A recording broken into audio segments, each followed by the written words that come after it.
Premier match était compliqué. Araf, très mauvais match que le Maroc, quand il avait organisé la CAN, avait fait son premier match d'inauguration, a fait match nul, donc c'était très bien.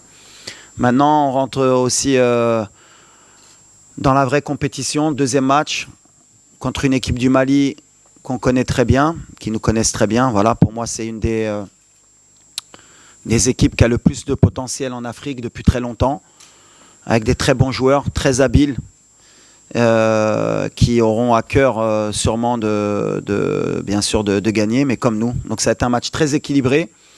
On a hâte de le jouer parce que ça va être une vraie compétition, une vraie compétition, mais surtout une vraie confrontation. Et on va, bien sûr, comme je l'ai toujours dit, on joue pour prendre les 3 points et essayer de se qualifier dès vendredi officiellement, Inch'Allah. Salam alaikum. الحمد لله حنا في لي زونطرينمون كيمروا بجد وعارفين بقد المسؤوليه ديالنا وجميع المباريات ما كيكونوش ساهلين والحمد لله حنا كنتصنتوا التعليمات ديال المدرب ديالنا وان شاء الله خدامين باش نلعبوا المباراه ديال غدا ان شاء الله بجد ونجيبوا 3 نقاط وعارفين بقد المسؤوليه ديالنا. Thank you. In the middle.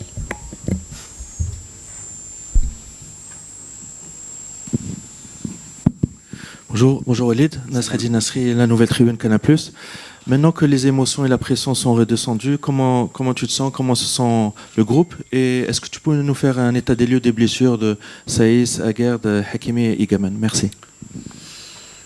Comme tu l'as dit, on sait qu'il y a beaucoup d'attentes nous concernant. Forcément, on est le pays organisateur, on est une équipe qui est attendue. Donc le premier match, il y a plusieurs points de vue par rapport à ça, par rapport à la pression qu'on avait. Mais globalement, moi j'étais satisfait parce qu'on a eu de la maîtrise de bout en bout. Quand on regarde les scores des équipes adverses et de ce qui s'est passé dans le premier tour, on est dans la logique un peu de tout le monde. Alors après, il y en a qui ont gagné avec un peu plus de panache peut-être. Mais voilà, on est très satisfait. La pression, on l'a depuis 1 an et demi. Donc on l'assume et on est prêt. Après, concernant les blessures, à part Romain, tu me parles de Naïf, je ne sais pas pourquoi. Tu as des informations concernant Naïf ou... Il n'y a jamais rien eu depuis le dernier match. Naïf s'entraîne normalement, donc Naïf, il n'y a aucun souci. À part Romain qui a senti une petite élongation et Igamen on était au courant de sa blessure, mais qui suit son cours. Et Achraf qui continue son process, qui est bien, qui revient très bien. Voilà. On prépare Achraf, comme je vous l'ai dit, on est dans la même lecture de ce qu'on a dit. Est-ce qu'il jouera demain? Pareil. Prendra les bonnes décisions. On veut avoir Achraf sur tout le tournoi et pas que sur un match. Donc ça suit son cours, mais à part Romain, tout va bien. Aguerd, alors peut-être, ouais, tu as raison, parce qu'il y a beaucoup de rumeurs. Mais les rumeurs, à part servir l'adversaire, elles ne servent pas le Maroc. Nos joueurs, ils vont bien et on a un canal officiel. Et on est là pour justement donner des bonnes informations à nos supporters. Et le jour où il y aura quelque chose de sûr, on s'exprimera. Mais c'est vrai que s'exprimer sur des blessures, que la défense est décimée. On est parti avec un groupe que j'ai choisi. On est parti avec 5 défenseurs centraux. Donc on avait tout prévu pour qu'au cas où il y ait des plans A, des plans B. Aujourd'hui, on a un blessé. Achraf il est bien revenu. Donc à part Romain, tout le monde est prêt. Before we continue with the questions, I would like to kindly ask our colleagues, photographers, to leave the room. Photographers, no more photos. You're kindly requested to leave the room. Please, thank you.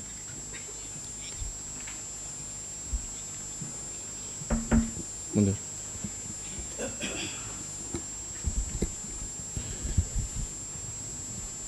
Then questions? Yes, please. Bonjour coach, Patrick Juillard pour Sport 365. Vous êtes avec à vos côtés Abdelhamid Aïd Boudlal. Pouvez-vous nous en dire un petit peu plus sur ses qualités et ce qu'il vous apporte dans la rotation défensive, puisque vous venez de nous dire qu'il y a un souci avec Romain Saïs. Que vous apporte-t-il et pourrait-on le voir éventuellement débuter un match lors du premier tour?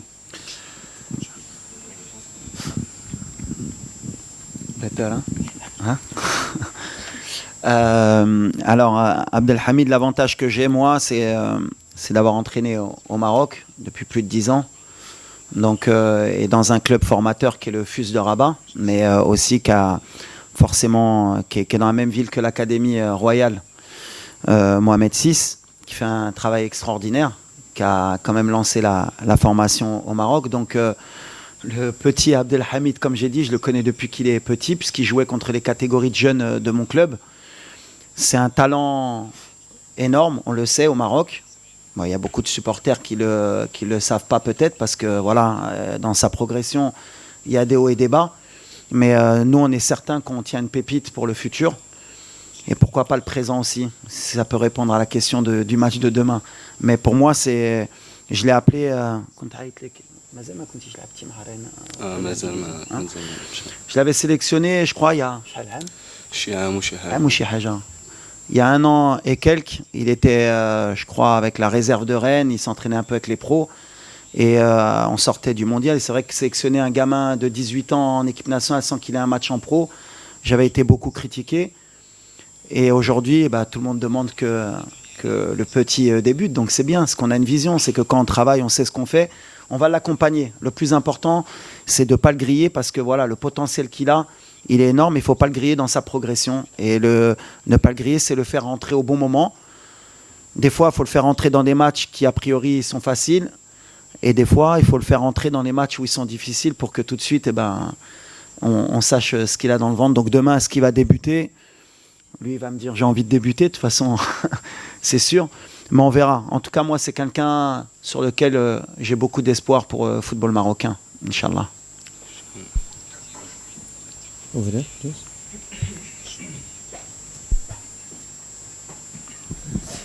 Bonjour coach, Ali Salahdine Médien. Coach, après le match des Comores, vous avez parlé d'une possession stérile en première période, je précise. Un défaut que vous identifiez vous-même au sein de cette équipe. Est-ce qu'on sera amené à revoir ces situations vu le contexte et les adversaires, ou est-ce qu'il y a des solutions pour que ça puisse être plus attractif? Non, il y a des solutions, bien sûr. Les solutions, on les trouve en cours de match. Et des fois, voilà, on a les solutions, on travaille pour ça. On a, comme je l'ai répété souvent, on a beaucoup de problèmes face au bloc bas, mais on est sur 19 victoires consécutives. Donc les problèmes, c'est quand sur tes 19 matchs, tu as fait 7 matchs nuls ou quoi que ce soit. Les solutions, on les a trouvées. Après, c'est vrai que pour être dans la perfection, et je sais que le public marocain et nos supporters, et ils ont raison, on veut toujours être dans la perfection, dans la progression, c'est que le match il soit réglé à la mi-temps pour beaucoup de monde. Ce qui ne sera jamais le cas ou pratiquement pas le cas, parce que le football d'aujourd'hui, c'est un football de très haut niveau où les équipes aussi, elles te posent des difficultés en cours de match et qu'il faut régler. C'est pour ça qu'on est présent, le staff, les joueurs aussi, pour régler ces problèmes-là.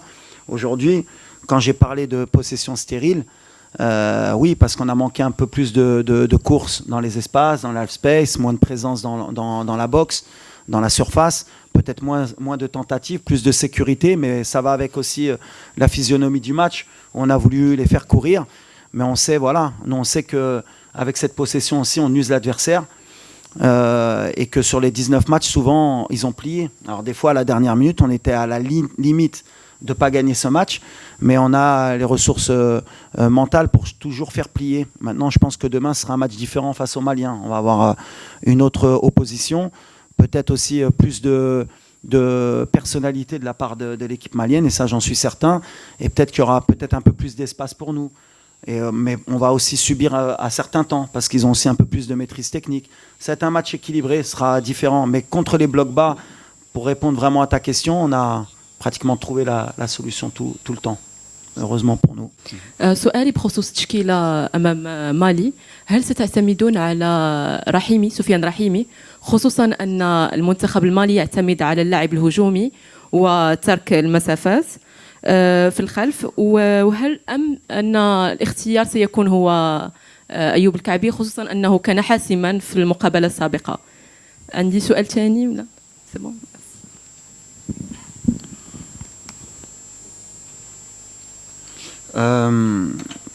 دابا مازال ما عرفنا شكون اللي غيبدا. ديما كنقولها لكم، نهار الماتش كنهزوا لي ديسيزيون اللي كيبانوا لنا les meilleurs.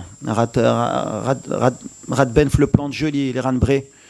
واش غنبداو بسفيان واش غنبداو بيوسف الناصري يقدر يبدا تكون عندنا un joueur de pivot pour faire monter يمكن le bloc واش ايوب مع لا فورم اللي عنده مع لا كونفيونس واش يبقى في لو تيران غنشوفوا بحال اللي قلت ديما في لو بلان دو جو وديما غنعاودها pour moi l'attaquant bien sûr il est important باش يماركي mais كيدير un travail على l'équipe وديما كنقولها لو دونجي الحمد لله depuis que je suis en place كيجي من اي موطا مره اخرى دياس شحال ما كانش ماركا دابا ماركا ايوب il était dans le doute في le dernier match دخل ماركا سفيان كان ماركا الماتش الاخر on a l'avantage que اي واحد يقدر يقضي الغرض في الاخر دونك واحد كيبدا كيخدم وواحد كيكمل الخدمه سي ليتا ديسبري اللي عندنا في الفرقه on n'a pas de remplaçant.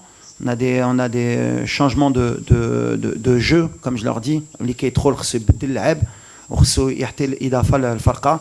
دونك ولا بدا سفيان يقدر يبدا وواحد اللي غيدخل خصو يعطي ولا بدا أيوب ولا يوسف on verra. Mais عندنا des profils différents هادشي اللي مهم و la question elle est pertinente.